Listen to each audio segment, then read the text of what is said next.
Oui, bonjour à toutes et à tous. C'est un grand plaisir, comme toujours, une grande joie d'être parmi vous à Montreux. Et le message que j'ai préparé pour vous aujourd'hui s'intitule « Dieu est infiniment capable ». Dieu est infiniment capable. Nous servons un Dieu qui est infiniment capable.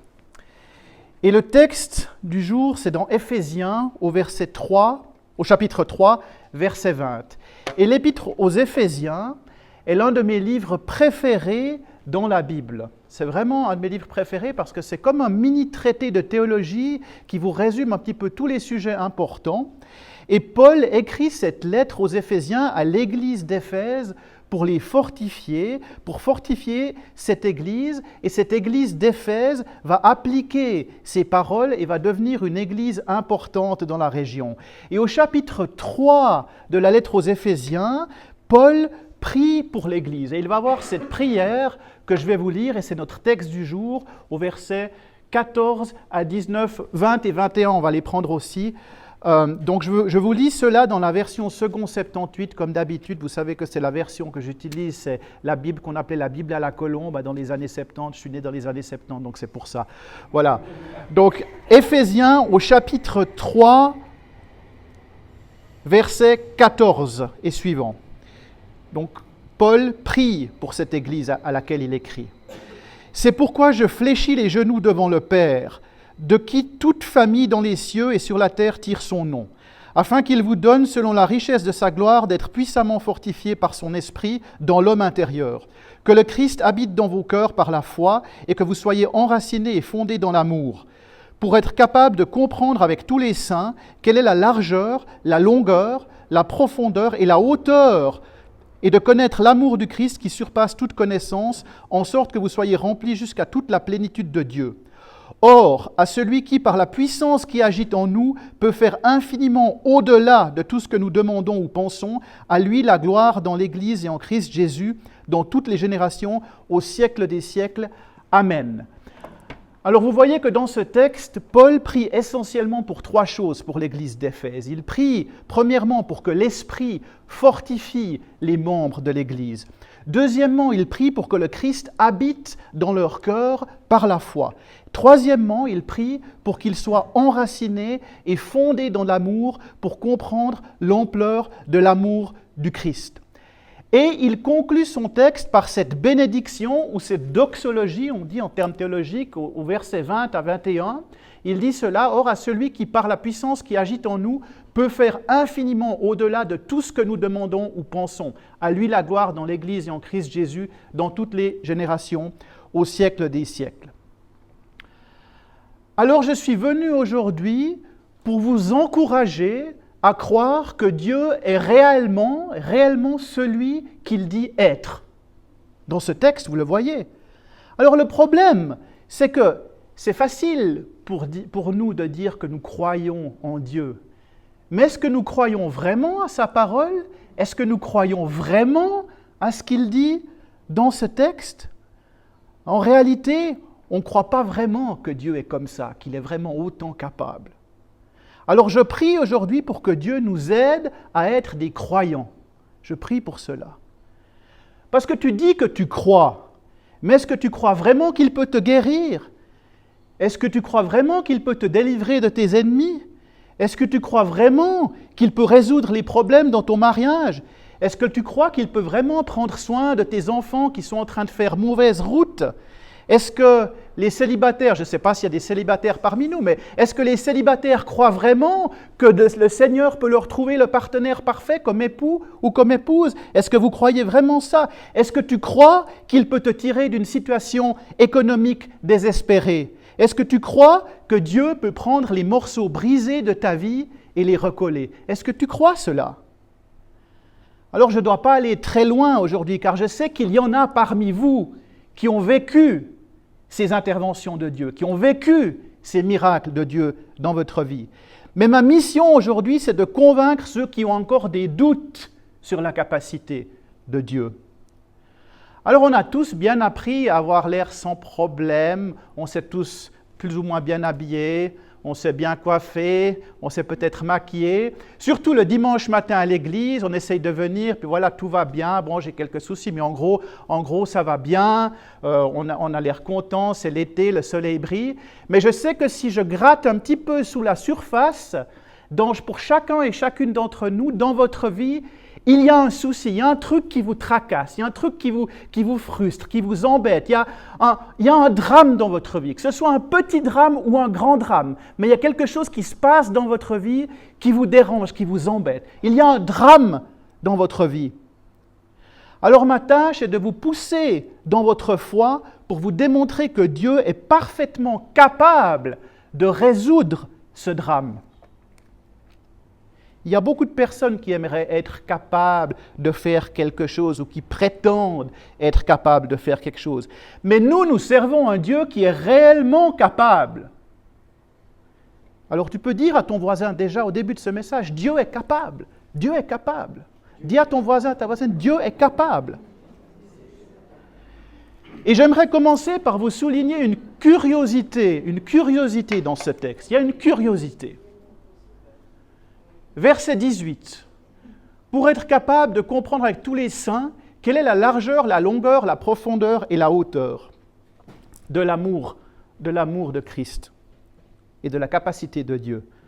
Alors, je ne sais pas s'il y a des scientifiques dans la salle. Est-ce qu'il y a des gens qui sont forts en mathématiques ou en géométrie? Moi, j'étais nul en maths, toujours, mais je ne sais pas s'il y a quelqu'un qui connaît un petit peu la géométrie. Mais pour les scientifiques, si vous avez fait un tout petit peu de maths ou de géométrie, vous savez qu'en principe, il n'y a que 3 dimensions dans l'espace. Il n'y a que 3 dimensions. Et là, dans ce texte biblique, il introduit 4 dimensions. C'est intéressant. Il parle de largeur, longueur, profondeur et hauteur. Mais en réalité, dans la science, il n'y a que 3 dimensions. Et Dieu parle déjà de 4 dimensions ici. Alors, s'il y a des scientifiques, à l'époque où ce texte a été écrit, ça s'appelait les espaces euclidiens, il n'y avait que 3 dimensions.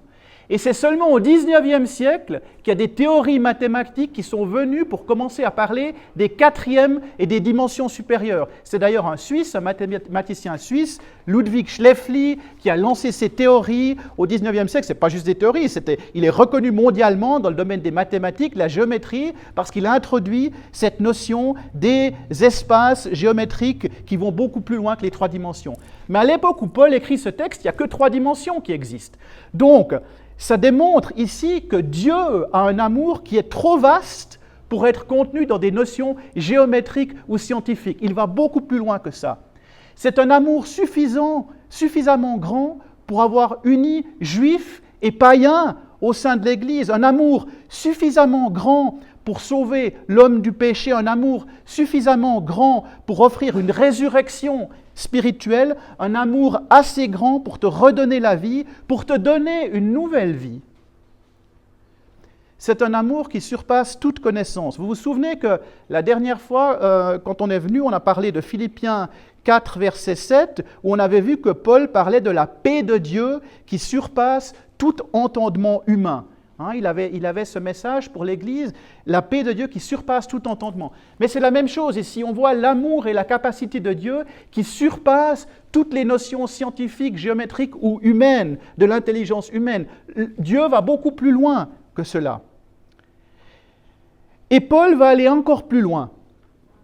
Si vous prenez le verset 20, il dit ici que Dieu est capable de faire infiniment au-delà de tout ce que nous demandons ou pensons. Et ce mot « infiniment au-delà », il est très intéressant. Dans le texte grec, c'est un mot en grec qui est très compliqué. C'est un mot en grec, c'est « hyper-ekperissou ». Et « ekperissou » en grec, ça veut déjà dire l'extrême. Ça veut déjà dire l'extrême. Donc, ici, ce mot « hyper-ekperissou », c'est l'hyper-extrême. Ça veut dire que Dieu est capable de faire au-delà de l'au-delà. Donc, si tu imagines un truc qui est déjà infini, Dieu il peut faire encore plus loin que l'infini, encore plus que l'infini. C'est un mot extraordinaire. Il peut faire des choses que la pensée humaine ne peut même pas concevoir, ne peut même pas imaginer. Et alors, ça tombe bien, parce qu'aujourd'hui, on est de nouveau un anniversaire spécial, parce que aujourd'hui, c'est le 11 août. Et puis, il y a 25 ans, il y avait un événement très spécial, et vous étiez tous ici, je suis sûr, Qui habitait en Europe il y a 25 ans? Qui habitait en Europe, plus ou moins? Plus ou moins tout le monde? OK. Vous étiez tous ici et vous étiez tous fixés sur un événement. Tous, tous, tous. Est-ce que vous vous souvenez de ce que c'était? Ouais. Vous étiez tous comme ça, il y a 25 ans. Vous étiez tous avec vos lunettes spéciales, à regarder un phénomène absolument extraordinaire, exactement 25 ans jour pour jour. Vous étiez tous en train d'observer cette éclipse solaire complète, qui était assez rare en Europe. Je crois que la prochaine, c'est en 2086, donc on peut attendre encore un petit moment pour la voir. Et vous étiez tous fascinés. Vous étiez tous fascinés. Alors je sais qu'en Suisse, il y avait un peu de nuages. Moi, je me souviens, j'avais des copains à l'université qui étaient allés en Allemagne. Ils avaient pris la voiture pour essayer d'éviter les nuages, pour pouvoir voir ce spectacle. Alors vous étiez fascinés par la grandeur de ce spectacle parce que cela paraît impossible pour l'homme de contrôler ce phénomène. C'est trop grand, c'est trop inimaginable. C'est tellement impressionnant parce qu'on ne contrôle rien du tout de tout ça.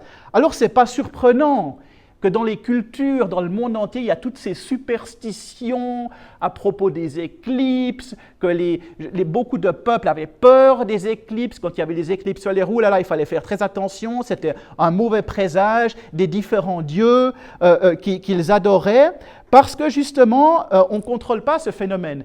Et puis, bon, c'est un petit peu petit, mais vous avez tous, je pense, lu Tintin et le Temple du Soleil. Vous savez, quand Tintin va se faire sacrifier avec ses amis sur l'autel, alors il est au pays des Incas, hein, donc vous voyez que les Incas, ils adoraient le soleil comme un dieu, et vous voyez que Tintin, il fait il prétend faire une prière pour dire justement au dieu d'obscurcir le soleil, et puis parce qu'ils savaient, ils avaient calculé en fait la date de l'éclipse, et vous voyez que quand l'éclipse arrive, vous avez les Incas, on ne voit pas très bien, mais les Incas, ils paniquent complètement, ils disent, mais qu'est-ce qui se passe? Cet homme est un dieu parce qu'il contrôle, il est capable de contrôler le soleil et la lune.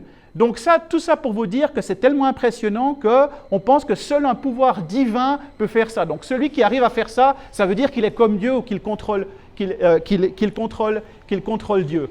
Donc si je reviens à mon texte, tout ceci, c'est pour vous dire que ces éclipses et ces phénomènes extraordinaires, tout ça pour Dieu, c'est rien du tout. C'est une petite chose pour lui. N'est-ce pas lui-même qui, au 4e jour de la création, a placé le soleil, la lune, les étoiles dans le ciel? C'est lui qui l'a fait. La Genèse parle de ces deux grands luminaires, donc soleil et lune, un pour régner sur le jour et un pour régner sur la nuit. Et puis parfois, il y a des jeux d'ombre, voilà, il y a la lune qui passe devant, et puis ça fait une éclipse solaire, et puis des fois, il y a la Terre qui s'intercale, et puis ça fait des éclipses lunaires, voilà. Je ne rentre pas dans les détails de la science, mais voilà, Dieu, pour lui, c'est simplement des jeux d'ombre qui arrivent avec la création qu'il a fabriquée. Et ça me rappelle aussi toujours ce psaume 104, où il parle de ce fameux Léviathan.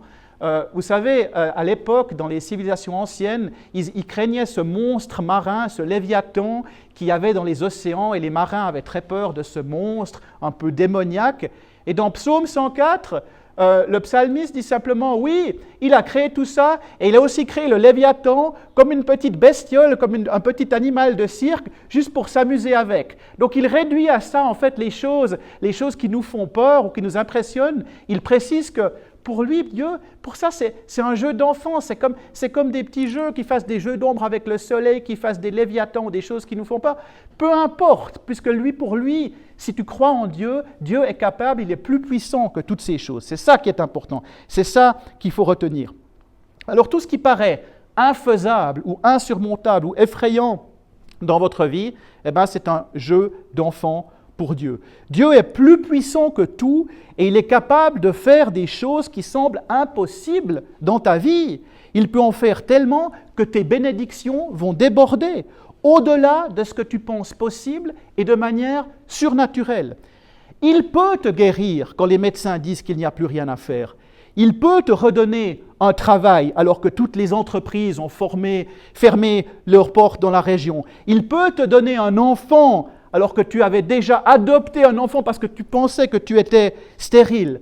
Dieu est capable. Si tu peux imaginer quelque chose ou penser quelque chose, alors Dieu est capable de faire cette chose Et non seulement il peut faire cette chose, mais encore beaucoup plus que cette chose. Il peut le faire de manière excessive, au-delà de ce que tu imagines, car il est infiniment capable. Vous les connaissez, ces couples qui adoptent un enfant, et juste après l'adoption, la femme, elle tombe enceinte. Moi, je connais des histoires comme ça, c'est incroyable. Ils voulaient tellement avoir un enfant, et puis maintenant, ils en ont 2 ou 3 ou 4. Vous servez un Dieu qui est capable de vous donner infiniment plus que ce que vous imaginez ou ce que vous pouvez penser. Un exemple personnel, parce que j'aime bien vous partager des exemples personnels. Ma rencontre avec Monica. J'étais aux États-Unis, on ne se connaissait pas encore, et j'étais dans une église aux États-Unis, et j'avais envie d'aller évangéliser dans la rue à des gens qui parlaient uniquement espagnol. Et je priais, et je disais, Seigneur, donne-moi un frère qui parle espagnol pour venir avec moi, parce que je n'ai pas le courage d'aller tout seul dans la rue. Et puis j'imaginais un frère dans mon église, parce qu'il y avait pas mal de latinos dans l'église, alors j'imaginais que ça va être un frère qui parle espagnol qui vient vers moi. Et puis non, il n'y a pas de frère qui vient. Et tout d'un coup, je rencontre Monica, péruvienne, qui parle espagnol, et puis c'est elle qui est venue avec moi dans la rue pour faire l'évangélisation. Et puis non seulement on avait évangélisé ensemble, mais c'est devenu ma femme après aussi. Vous voyez ? Alors Dieu, il peut faire des bénédictions en abondance, il va beaucoup plus loin que ce que tu peux imaginer. Alors je suis venu ici pour essayer de chasser le démon du doute de vos esprits. Je suis venu pour vous faire comprendre qu'il faut arrêter de remettre en question Dieu. Il faut arrêter. Peu importe ce que vous traversez, peu importe la souffrance que vous ressentez, nous servons un Dieu qui est suffisamment puissant pour entrer dans l'arène du drame de votre vie et pour changer les choses par sa puissance et vous donner infiniment plus que ce que vous pouvez imaginer, même dans vos rêves les plus fous. De telle sorte que vous bondirez de joie et que vous comprendrez que personne d'autre que le Dieu que je sers n'est capable de faire cela. Dieu est infiniment capable. Alors je sais que vous avez tous des doutes. Parce que vous allez me dire, oui pasteur, c'est bien ce que tu prêches là, mais moi je n'ai pas vécu cette abondance dans ma vie. Vous dites, pourquoi je n'ai pas fait cette expérience de la promesse des bénédictions qui débordent infiniment au-delà? Eh bien, chers frères et sœurs, je vais vous dire pourquoi. La réponse est dans le texte et vous n'avez pas bien lu. Il dit bien qu'il est capable de faire infiniment au-delà de ce que nous demandons, mais il dit aussi par la puissance qui agit en nous. En d'autres termes, si vous avez la bonne puissance en vous, tout cela est possible. Mais est-ce que vous avez vraiment la bonne puissance qui agit tous les jours en vous? Non, vous ne l'avez pas. Oh, vous avez tous une puissance qui agit en vous, mais ce n'est pas forcément celle du Saint-Esprit. Il y a une force en vous, mais ce n'est pas la bonne force. Pour certains d'entre vous, cette force, c'est le doute. Pour d'autres, c'est la chair. Pour d'autres, c'est votre ego. Pour d'autres, c'est votre orgueil, c'est l'arrogance. Vous avez plein de forces qui agissent en vous, qui tiraillent en vous, mais ce n'est pas la puissance de Dieu. Mais si vous permettez à la puissance de Dieu d'agir en vous, cela vous place dans une position où vous pouvez voir Dieu opérer des miracles dans votre vie et vous donner infiniment au-delà de ce que vous pensez ou demandez. Mais il faut le laisser faire. Il faut le laisser agir dans votre vie. Je vous prêche simplement ce qui est écrit là dans la Bible, je ne vous invente rien. Paul conclut sa prière aux Éphésiens par cela. Dieu est infiniment capable, mais uniquement par la puissance de Dieu qui agit en vous. Alors je suis obligé de vous challenger un petit peu aujourd'hui. Est-ce que vous permettez à la puissance de Dieu d'agir dans votre vie? J'ai dit, on a permis à tous les pouvoirs d'agir dans notre vie, sauf à Dieu. On a permis le pouvoir de l'incrédulité, le pouvoir de la peur, le pouvoir de l'anxiété, le pouvoir de la frustration. On a permis à tous les pouvoirs d'agir, sauf au pouvoir du Saint-Esprit. Il faut ouvrir la porte au Saint-Esprit. Sa force veut nous aider, elle veut nous développer, elle veut nous former, elle veut nous donner de l'espérance et de la foi. Et la présence du Saint-Esprit veut régner dans tous les domaines de ta vie. Mais toi, tu résistes. Et tu dis non, non, non. Alors Dieu ne peut pas agir car tu ne lui as pas donné la priorité. Et pourtant, il veut agir dans ta vie pour sa gloire. Dieu veut ouvrir des portes dans ta vie. Il veut opérer des miracles dans ta vie. Car il sait que quand le monde autour de toi va voir cela, ce n'est pas pour te glorifier toi, mais c'est pour glorifier Dieu. Il veut être glorifié par ta vie. Il veut que ta vie le glorifie. Il s'agit du nom de Dieu. Il s'agit de la gloire de Dieu ici, chers amis. Et parfois, vous allez voir Dieu agir dans votre vie tout simplement parce qu'il ne veut pas voir son propre nom endommagé. C'est le nom de Dieu qui est en jeu. Est-ce que vous croyez que Dieu est capable? Moi, je crois que je sers un Dieu qui est capable d'entrer dans ma vie et de retourner les circonstances, même les plus défavorables. Il est capable de faire ça pour les transformer en gloire. Est-ce que vous avez vécu ça? Est-ce que j'ai des témoins ici de ça? Amen. C'est le même Dieu qui délivre les 3 jeunes Hébreux de la fournaise. C'est le même Dieu qui sauve Daniel de la fosse aux lions. C'est le même Dieu qui redonne la vie à Lazare. C'est le même Dieu qui peut faire la même chose dans ta vie. Ce Dieu-là, c'est la vie. Vous vous souvenez, dans l'Ancien Testament, quand les armées d'Israël partaient à la guerre et que les choses tournaient mal, ils demandaient directement à Dieu de leur donner la victoire, car sinon c'est Dieu qui aurait été déshonoré. Dieu veut que ta vie le glorifie. Il veut que ta vie le glorifie. Et je dois terminer, mais la vie, je dois vous parler de la vie, parce qu'on dit, la vie, ta vie, c'est quoi la vie? Jésus est la vie. Il le dit dans Jean 10, « Je suis le chemin, la vérité et la vie. » C'est lui la vie, la résurrection. Alors, non seulement il est la vie, mais il dit aussi dans Jean 10 qu'il veut donner la vie en abondance à ses brebis. Il parle, dans Jean 10, c'est le bon berger, il a ses brebis. Il dit, il veut que ses brebis aient la vie en abondance. Et c'est quoi ce mot, la vie? En grec, c'est le mot Zoé. Alors, c'est intéressant parce que à l'école, j'avais une camarade de classe qui s'appelait Zoé. Quand j'étais petit, je me disais toujours, c'est un nom bizarre, ce nom Zoé. Ça veut dire, alors je ne sais pas si vous connaissez des Zoé, mais Zoé en grec, ça veut dire la vie. Et c'est le mot qui revient dans la Bible pour la vie, Zoé. Donc si vous connaissez une Zoé, peut-être, la prochaine fois que vous la voyez, vous direz, pourquoi tes parents t'ont appelé Zoé? Vous direz, c'est la vie. Ah oui, c'est bien, parce que dans la Bible, on en parle, et puis vous pourrez évangéliser comme ça. Je ferme la parenthèse, mais c'est intéressant. Le nom Zoé, le jardin zoologique, c'est la même chose. C'est zoo, c'est la vie en grec, d'accord? Et c'est ce même mot que Jésus utilise dans Jean 3,16. Ce fameux verset, Jean 3,16, Dieu a tant aimé le monde, il a tant aimé le monde, qu'il a envoyé son Fils unique afin que celui qui croit en lui ne périsse pas, mais qu'il ait la vie éternelle. Donc c'est ça qu'il veut pour les brebis, il veut la vie abondante, il veut la vie éternelle. Et ça veut dire quoi alors la vie? La vie, ça veut dire la capacité de vaincre les épreuves et les tribulations. Ça veut dire que peu importe ce qui arrive dans ma vie, j'arrive à rebondir. Critiquez-moi, je suis toujours là. Enlevez-moi mon job, faites-moi virer, je suis toujours là. Faites-moi perdre des proches, des amis, je suis toujours là. Faites-moi chuter, mais je suis toujours là. J'ai de la joie dans ma vie, j'ai de l'espoir dans ma vie, j'ai de la passion dans ma vie, j'ai envie de danser même quand il n'y a pas de musique, j'ai envie de rire même quand personne ne raconte des blagues, parce que j'ai la vie. C'est ça la vie en abondance. Et la seule raison pour laquelle Jésus est venu sur terre et qu'il est mort sur la croix, et on va célébrer la Sainte Seine aujourd'hui, et souvenez-vous de ça, la seule raison pour laquelle le Père a envoyé son Fils, la seule raison, c'était pour pardonner les péchés, pour que nous puissions avoir la vie.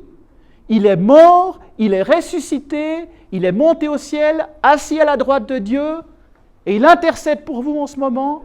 Tout ça, ça a été pour que vous ayez la vie en abondance. Il ne veut pas que tu aies une vie frustrée, déprimée ou triste. Ce n'est pas ça son objectif. Alors je ne peux pas m'empêcher de regarder dans le rétroviseur et de voir toutes les fois où Dieu est intervenu dans mes situations pour réparer ce qui semblait irréparable. Alors je ne connais pas toutes vos histoires personnelles, mais je suis sûr que vous avez vécu des choses. Je suis sûr que vous avez vécu à un moment l'intervention de Dieu dans votre vie. Il a chamboulé des choses dans ta vie. Ça n'a pas toujours été facile. Je ne dis pas ça. Ça n'a pas toujours été facile. Il t'a éprouvé, il t'a fait déménager, il t'a fait suivre une formation, il t'a donné un travail, il t'a donné un mari, il t'a donné une épouse, il t'a donné un enfant, il t'a envoyé quelqu'un pour t'encourager un jour, il t'a guéri, il t'a nettoyé, il t'a donné une église, il t'a donné une nouvelle vie. Nous servons un Dieu qui dit que la seule raison pour laquelle il est venu sur terre, la raison pour laquelle il a donné son Fils unique, qu'il a dû mourir à la croix, enterré, ressuscité, c'est pour que tu aies la vie en abondance.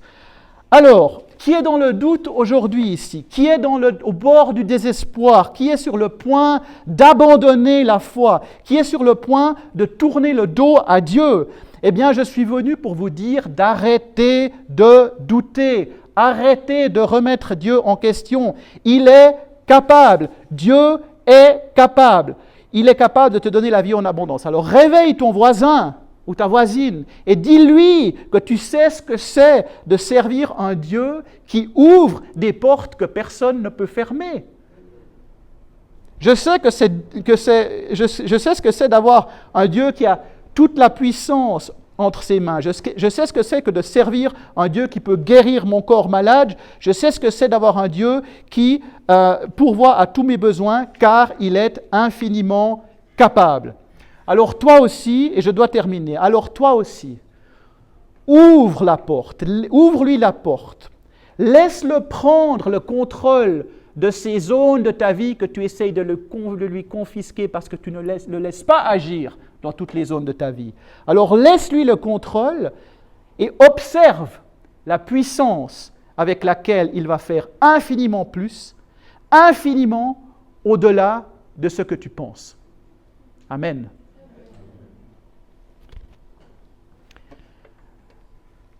Le Seigneur soit loué. J'ai quelques questions pour vous, pour la discussion, après ce que vous avez entendu.